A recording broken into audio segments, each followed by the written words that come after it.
Bien, en lo tocante a las medidas antiinflación, hay que recordar que los decretos nos vencen el 31 de agosto, es decir, ya en este mes vencen la aprobación que hicimos de las medidas. El gobierno está analizando el comportamiento de los precios del crudo. Eso básicamente, como todos lo saben, no lo determinamos nosotros, nuestro deber es monitorear. Han habido algunas reducciones en el precio de los combustibles, que se han informado debidamente por el Ministerio de Economía.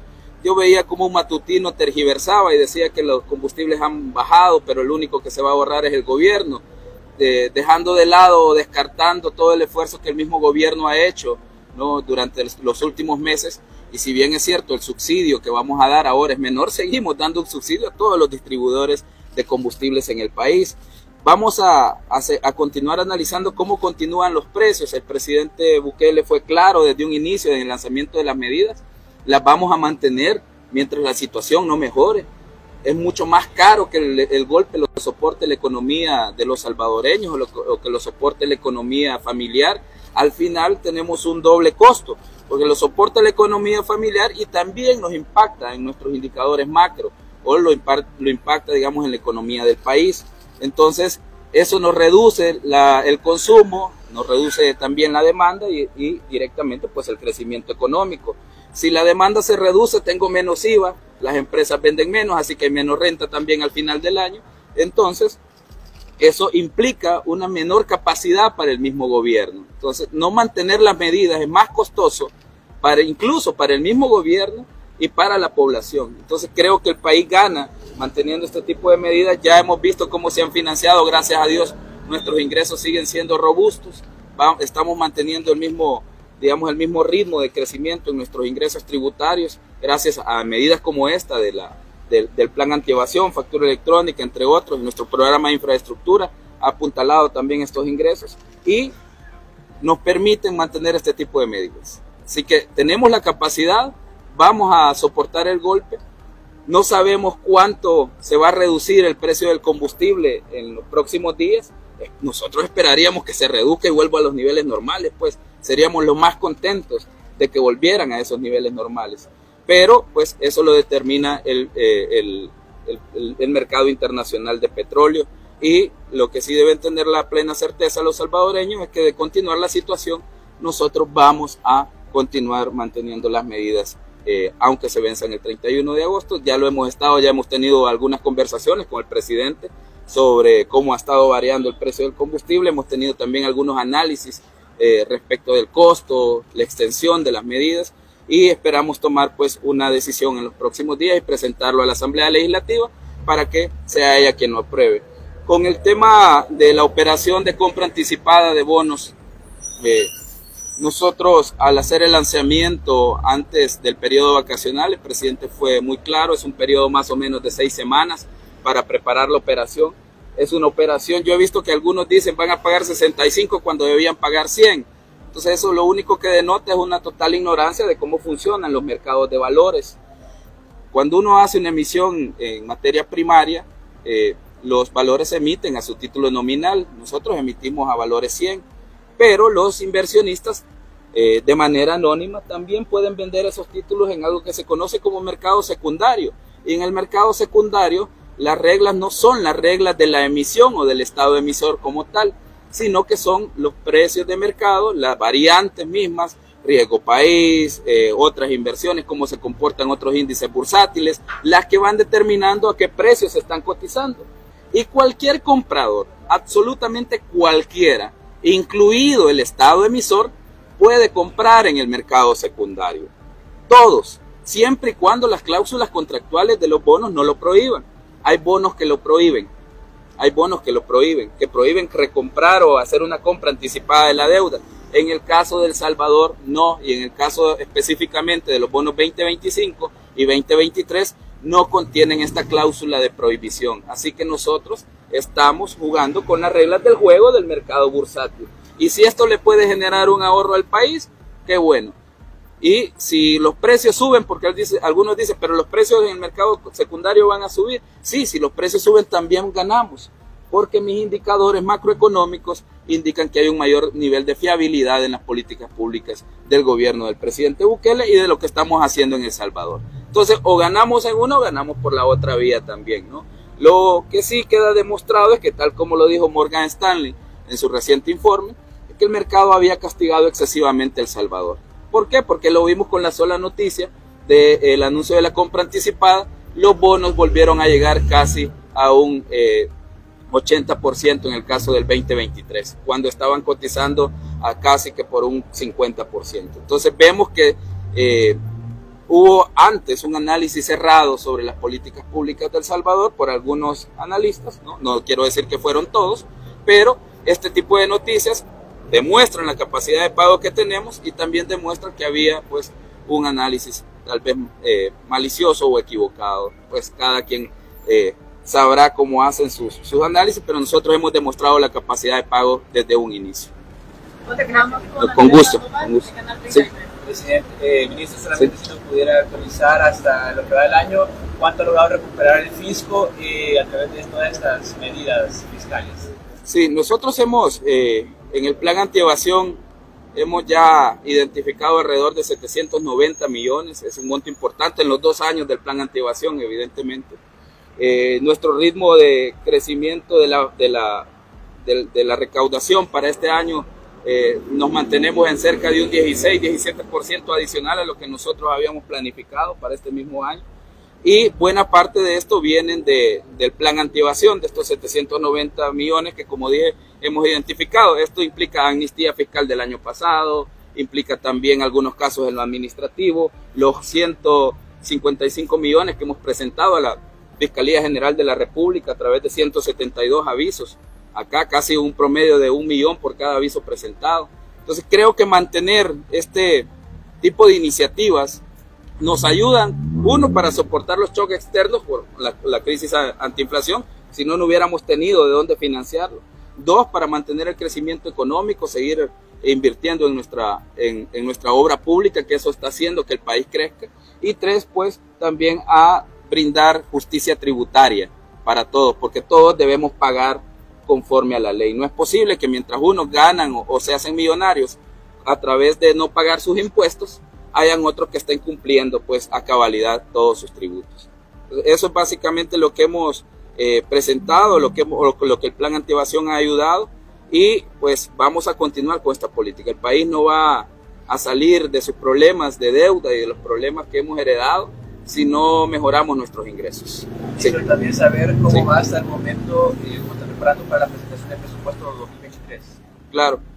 Vean, el presupuesto general de la Nación, tal como lo dice la Constitución, debe ser presentado a la Asamblea General, a la Asamblea Legislativa, y esta debe aprobarlo debe recibirlo antes del 30 de septiembre. Después del 30 de septiembre tenemos un periodo hasta el 31 de diciembre para hacer una discusión del anteproyecto.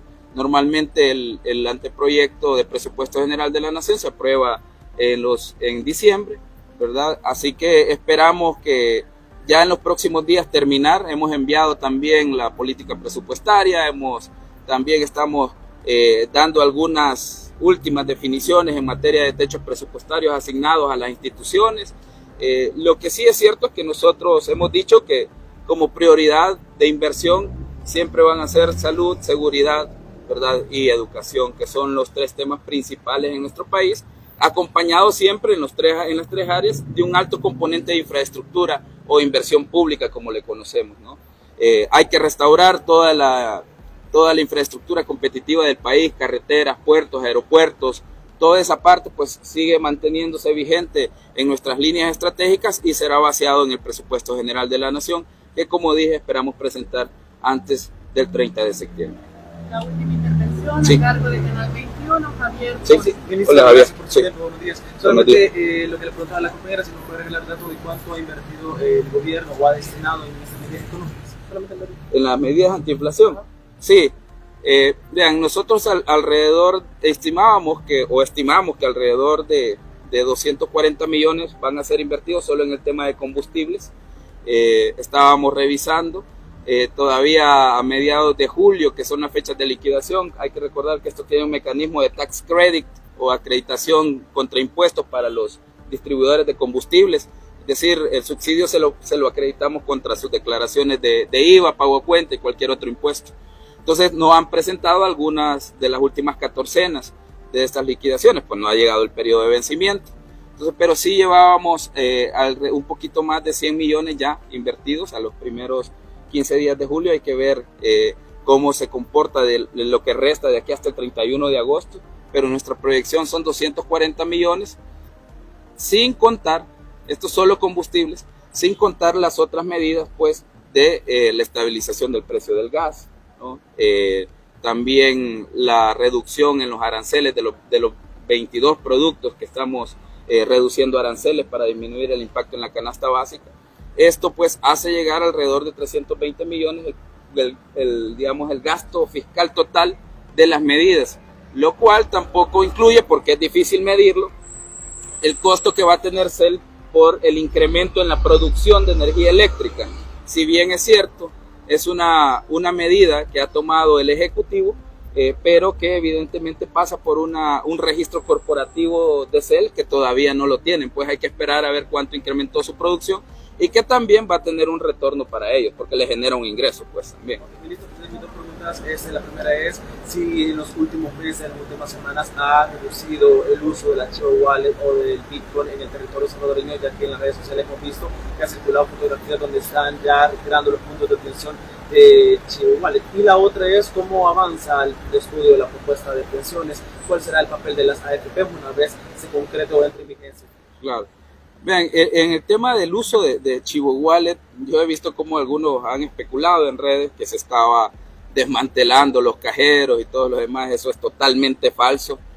Nosotros hemos sido muy enfáticos. Nuestra apuesta por el uso de Chivo Wallet y el uso de Bitcoin en El Salvador es una apuesta de futuro, es una apuesta que vamos a mantener y que sabemos totalmente que no va a dar resultados de la noche a la mañana. Así como el boom de las empresas .com llegó pues con el tiempo y allá por la época del 2000, 99, ustedes escuchaban eso ya se va a caer, incluso habían páginas que decían que el internet era de Satanás y un montón de cosas que se inventaban, ¿no?, sobre el internet. ¿Y ahora podemos vivir sin el internet o no? Básicamente no, ustedes están transmitiendo en este momento vía internet. Entonces, este tipo de fenómenos digitales no llegan a madurar de la noche a la mañana. Tampoco podemos esperar que de la noche a la mañana nos generen ganancias. Si para una sola empresa privada, común y corriente, el periodo de maduración son 3 años. Eso, por lo menos eso te enseña la teoría administrativa, que puedes pasar perdiendo 3 años completos y a partir del 4º normalmente empezás a generar ganancias. Entonces, crear un análisis o creer que esto va a dar resultado de la noche a la mañana sin hacer un esfuerzo del Estado y también de divulgación y todo lo demás que requiere tiempo, es ser bastante ingenuo. Entonces, todas las estrategias en materia económica necesitan tiempo de maduración. El Bitcoin está siendo usado, la Chivo Wallet se está usando, no se están desmantelando ningún tipo de cajeros, porque después creo que en las mismas redes estaban corrigiendo que la alcaldía lo que estaba haciendo era moviéndolo a un costado, 20 metros hacia adelante o 20 metros hacia atrás, no me fijé muy bien, porque iban a hacer algo alrededor de la Plaza Barrios o alrededor del lugar donde estaba el cajero que se decía que se estaba moviendo. Entonces es totalmente falso. La apuesta de El Salvador por el uso de Chivo Wallet y todo el sistema Bitcoin es una apuesta fuerte, vamos a continuar con ella, todavía hacen falta muchos pasos por dar en esta materia. Las mismas inversionistas como BlackRock ahora dicen que Bitcoin es el futuro y que este activo pues ha generado mucha expectativa en los mercados bursátiles. Inversionistas tradicionales, BlackRock es uno de los mayores inversionistas del mundo y así pues muchos analistas, así que no, es totalmente falso. Y con el tema de pensiones, como ya lo he reiterado en algunas ocasiones, ya el presidente tiene la iniciativa, él es el que da la iniciativa pues al anteproyecto. Él está recibiendo insumos no solo de Hacienda. Nosotros presentamos un anteproyecto en el que las AFP también tienen digamos un papel en el diseño, pero hay un montón de insumos que el presidente está recibiendo. Al final él decidirá de acuerdo a su mejor criterio también cuál es la propuesta que mejor se adapta también al cumplimiento de su oferta de campaña, porque esto fue algo que el presidente mismo lo anunció y es algo que va a cumplir evidentemente, así como ha cumplido con todo aquello que en su momento prometió en la campaña. Gracias. No, gracias a ti.